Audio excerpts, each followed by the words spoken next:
Virian's garage was never a stranger to my car. More like a second home, really. I charged you 2 hours. Is that fair? That's fair. As Virian became increasingly devoted to my automobile, I became progressively interested in him. So much so, in fact, that I decided to make this documentary. Why are you having this video made for you? Huh? You heard me! What do you mean? Why? I want to know why, after all these years. Why are you so nosy? Don't be so nosy. Why you need to ask all that? What do you want to know for? Because you never had, I mean, you never showed an inkling for one. How do I know what I want? So is it, what is it going, well, I mean, what is it, We're going to explain to people how come there's no black auto racers. Oh. Isn't that interesting? That's Elaine. She sometimes stops by after work. There. Thanks. What you got on? Close? Okay, I'll be back. Hurry up. Hurry up! Oh, yeah. God, I'm doing you a favor. Where are you going, Elaine? I'll be getting some cigarettes. You can't spend time with Virian and not get to know his sister Nikki. She regularly helps him at work. Yeah, but the thing is this guy's 54 years old and comes in, finishes 5th in the Indy 500. How long has he been doing it, Virian? Doesn't matter. He's still, it shows that it's not necessarily a young man's sport. Who said it was a young man's sport? Half the people that are out there, Andretti and, what's the other guy? Not Ford also, but what's the Unzer? Paul Newman. Yeah, Unzer. Well, Paul's not driving it. Yeah, he is too. He's not driving on the Indianapolis 500. No, he drives him. Yeah, but that's a small truck. Jesus. That's not endurance like 500 times. Oh, crap.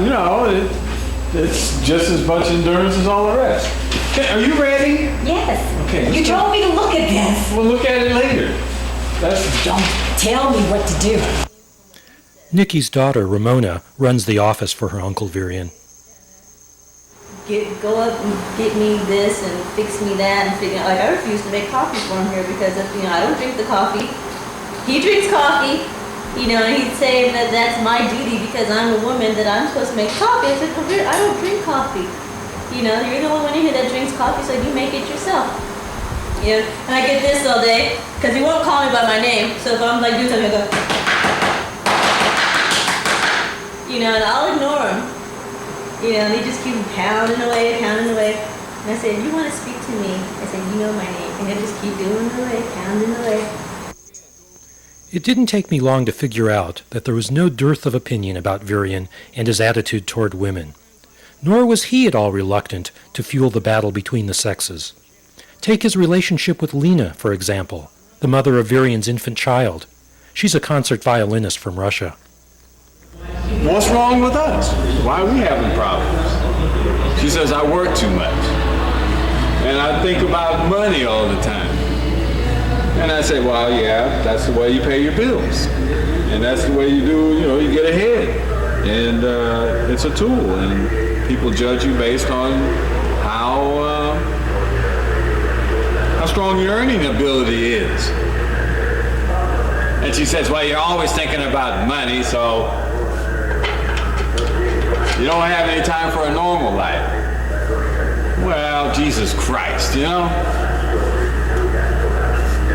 start, it's like, you gotta when you put a business together, it doesn't just jump off the ground. You have to plan, you have to put the time in. It takes all of that stuff. And she says, well, I needed to go to the plays and go to the symphonies and read books. And I told her I read books, but I don't read stories that other people went around and did a bunch of research on and got the information wrong, told a bunch of lies, and got paid to be some kind of expert in a subject that they just got a bunch of hearsay out of. I said, that's not attractive to me. I want to do something that looks real, is real, And, you know, I said, you know, why are you here? Why did you come to the United States? Because you didn't like it where you were. Now you get over here and you don't like it here. What is it with it? You know, you get mad because nobody spends all this time with you. You get mad because they do want to spend time with you. She wants to be the star. That's where those artists are, you know. I said, well, you want to be a star, that's fine. Do it, but don't expect me to be your shadow, because I'm not. And now she tries to be real competitive with me. I'm not smart enough. I'm not intellectual enough. I fly off the handle, and I'm terrible. I create all these problems. I drive too fast. I drink too much. I chase too many women. I can't leave all the women alone. One woman's not enough. Now she's upset. Why did I make this daughter? You know, I mean, it's crazy. You can't win for not doing. I mean, you can't do anything right. It doesn't look like. So I said, you know, heck with it. Trying to tell her what to do so that you can relate on an adult level. They're all on adult levels. If it was on an adult level, then we wouldn't be having this conversation, right? The women you hang around with mostly are college educated.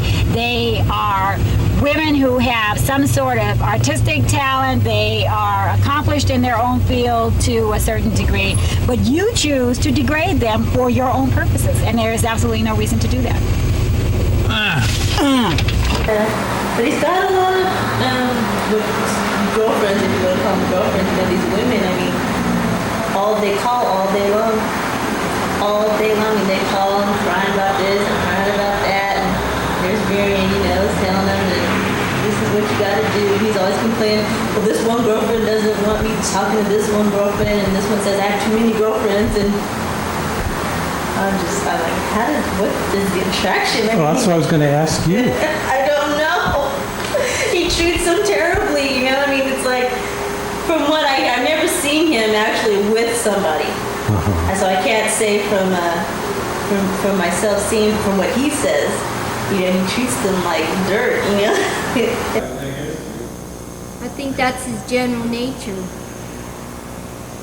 Is that he's kind and he's friendly and he's sweet, and